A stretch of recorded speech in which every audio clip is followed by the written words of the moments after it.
Navigating financial planning can feel overwhelming, especially with the rising expenses associated with caregiving.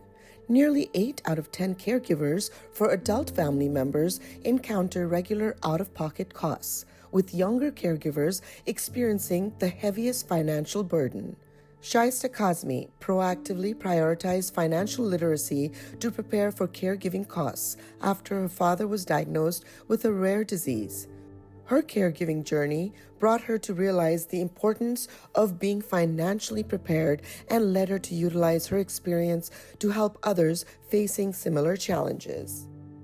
My father always had very honest and very truthful conversations about finances. And because of that, I feel like I was able to map out a viable plan for his caregiving.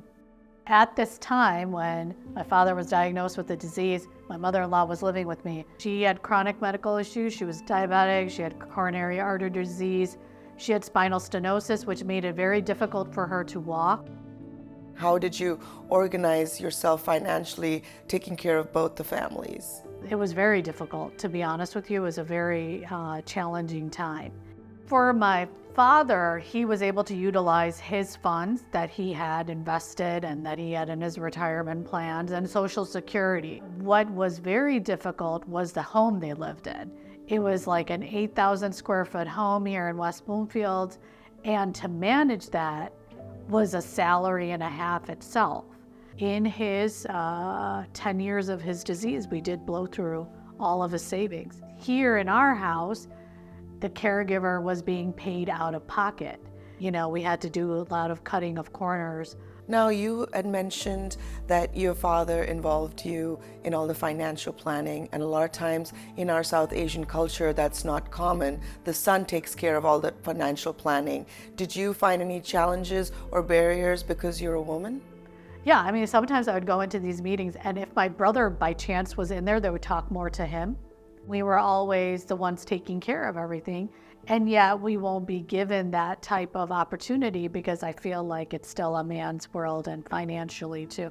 So they kind of look at you like with skepticism. You were looking after your father, your mother-in-law, 3 children, and your husband was in residency. How did you balance your work and financial life and family life at that time? My kids did have like a babysitter, which my mom was able to help out with. And then my mom would watch the kids. But as I started noticing things were getting difficult for me, time management especially, then I ended up leaving my career as a research assistant or research coordinator.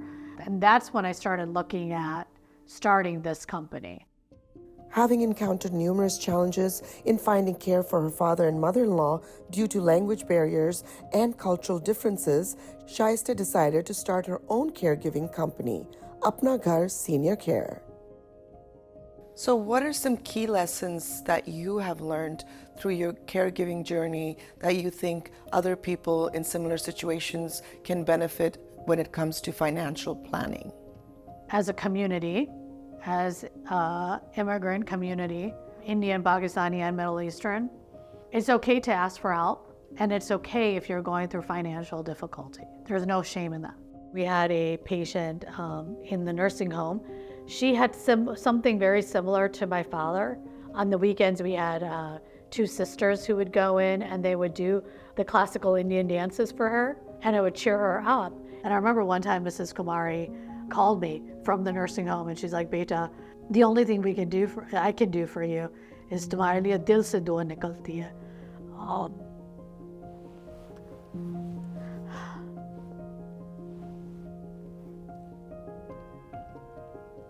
By having culturally similar caregivers, you know, we added to her life.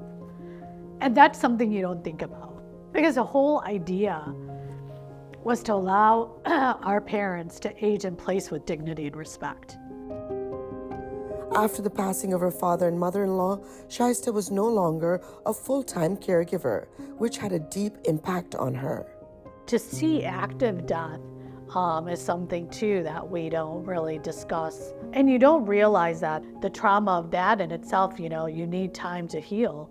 That time was just all kind of snowballed, and it happened so rapidly that after when they passed, it was time for decompression. And that's when you would look back and you were just like, oh my God, what have I gone through? It's like PTSD.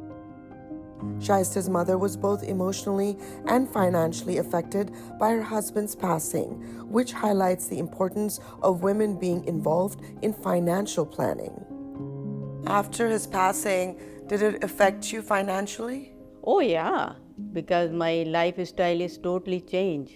If Shaista is not here, I will be lost because I didn't know anything about the finance. What advice would you give people to financially plan, especially women? Especially women, they have to take care of themselves. If husband is passed away, how they going to live and how they going to survive, where the money is going to come from. Everybody has to learn those kind of things. All the women has to know, especially from India and Pakistan. I definitely think, it's a very, very important thing, especially for girls, especially for women. If anything can be taken like as a lesson from our story, it's definitely, the importance of having, regardless of gender, you should be involved. Any tips you'd like to share to caregivers? First, you have to take care of yourself. It is a really difficult challenge. There are some resources like long-term care insurance, but that's really expensive to buy into. Best to check with different companies that are selling these insurance plans. Having honest conversations about it, I think, is the best way to prepare about it and to talk to somebody. According to AARP, it is imperative to plan for the inevitable when both you and your loved ones will require care. Millions of caretakers across the U.S. are familiar with this struggle, but the strain can be especially tough for those 50 and older.